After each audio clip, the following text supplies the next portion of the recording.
वालेकुम वीवर, उम्मीद करता हूँ आप सब दोस्त खैरियत से होंगे। तुसी देख रहे हो मेरा चैनल हसनैन एग्रीकल्चर व्लॉग।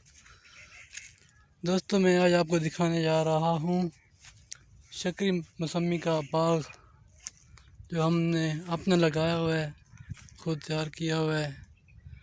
माशाल्लाह फल भी अच्छा है इसके ऊपर, देखें फल भी फिट है माशाल्लाह, फल की कोई कमी नहीं है, ठीक है। और ग्रोथ भी देख कर रहा है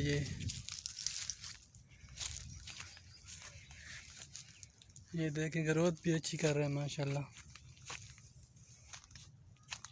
ये हमारा छठे साल में है।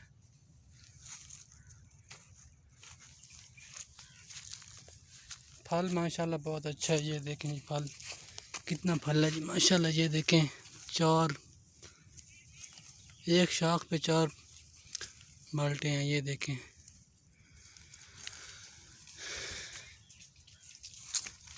ये देखें जी माशाल्लाह, सेहतमंद फल है।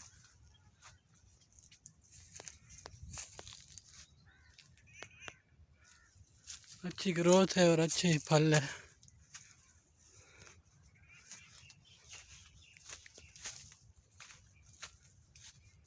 माशाल्लाह। सारा इस तरह ही है मुकम्मल। ये देखें जी, एक ही शाख है।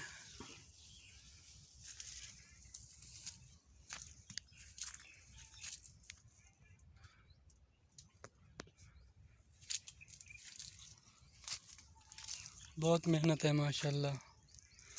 अल्लाह पाक नज़र बद से बचाए। फल की भी कोई कमी नहीं है इसके ऊपर।